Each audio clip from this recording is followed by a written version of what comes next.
और सहारनपुर से बड़ी खबर आपको बताते चले, एटीएस की पूछताछ में बड़े खुलासे हुए। नदीम के संपर्क में लोगों की तलाशी शुरू कर दी गई है। 12 लोगों की तलाशी में एटीएस और अन्य सुरक्षा एजेंसियां जुटी हुई है। नदीम के पाकिस्तान में रिश्तेदार होने की खबर भी सामने आ रही है। साथ ही नदीम के भाई तैमूर से भी एटीएस ने पूछताछ की है। तो एटीएस की पूछताछ में कई अहम और बड़े खुलासे हुए हैं।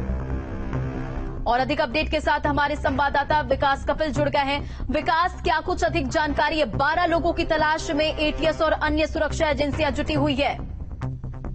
देखिए, नदीम जिन 12 लोगों के संपर्क में था उनकी तलाश शुरू हो गई है और कोई ग्रुप उसने बनाया हुआ था और देश भर के कई हिस्सों में ये लोग हो सकते हैं, जिसके बाद जो एनआईए और एटीएस है वो लग गई है इन लोगों की पहचान करने में। काफी कुछ इनके पास से मिला था। हालांकि नदीम के भाई तैमूर को भी पुलिस ने और एटीएस ने हिरासत में गया था, लेकिन उसके पास से कुछ ऐसी जानकारी नहीं हुई। इसके बाद उसको परिजनों को सौंप दिया गया है। तो बड़ा ये मामला है और लगातार एटीएस जो है वो यहाँ पर कार्रवाई कर रही है।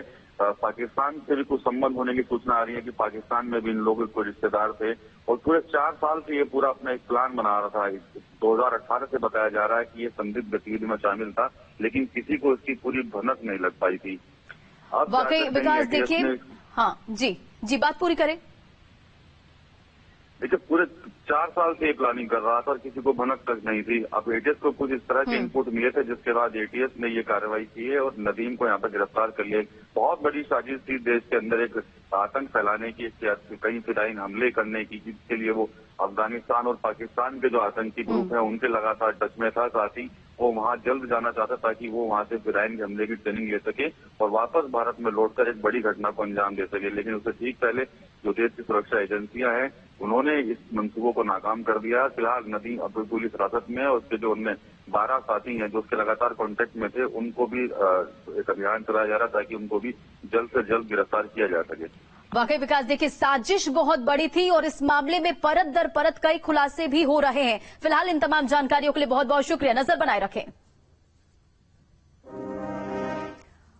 और संदिग्ध आतंकी नदीम को लेकर बड़ा खुलासा हुआ है। लोन वुल्फ अटैक की ट्रेनिंग ले रहा था नदीम। कन्हैया लाल मर्डर जैसी वारदात की प्लानिंग कर रहा था नदीम। तो इस पूरे मामले में परत दर परत कई खुलासे हो रहे हैं। और देखिए, एक अहम खुलासा संदिग्ध आतंकी नदीम को लेकर, ये बड़ा खुलासा, जहां लोन वुल्फ अटैक की ट्रेनिंग ले रहा था नदीम, कन्हैया लाल मर्डर जैसी वारदात की प्लानिंग कर रहा था और एटीएस की पूछताछ में नदीम जहरीले राज उगल रहा है। तो बहुत बड़ी साजिश और कहीं न कहीं इस पूरे मामले में परत दर परत कई अहम खुलासे हो रहे हैं।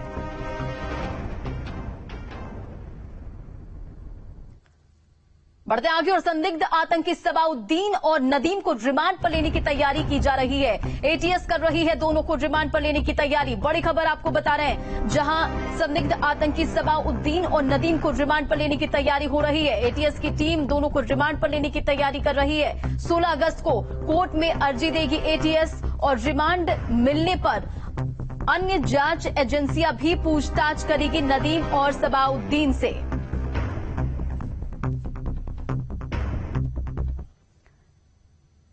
बुलेटिन में बढ़ते आगे और खबर मुजफ्फरनगर से, जहां पुलिस और बदमाशों के बीच मुठभेड़ हुई। 2 गौ तस्कर को पुलिस की गोली लग गई है। आरोपियों के पास से तमंचा और कारतूस भी बरामद किया गया है। तो मुजफ्फरनगर से ये बड़ी खबर, जहां पुलिस और बदमाशों के बीच मुठभेड़ हुई है। 2 तस्वीरें भी देखिए इस पूरे मामले से जुड़ी हुई, जहां गौ तस्करों के साथ मुठभेड़ की ये तस्वीर निकलकर सामने, और इस मुठभेड़ में 2 तस्कर को गोली भी लग गई है। फिलहाल घायलों का इलाज किया जा रहा है और आपको बताते चले कि आरोपियों के पास से तमंचा और कारतूस भी बरामद किया गया है।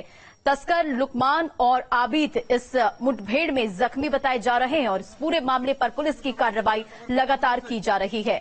तो मुजफ्फरनगर में बदमाशों के साथ मुठभेड़, 2 तस्वीरें भी देखिए। इस मुठभेड़ की तस्वीर, गौ तस्कर के साथ मुठभेड़ की तस्वीर, और दूसरी तस्वीर 2 तस्कर इस मुठभेड़ में जख्मी हुए जिनका इलाज किया जा रहा है। फिलहाल पुलिस इस पूरे मामले की तफ्तीश में जुटी हुई है।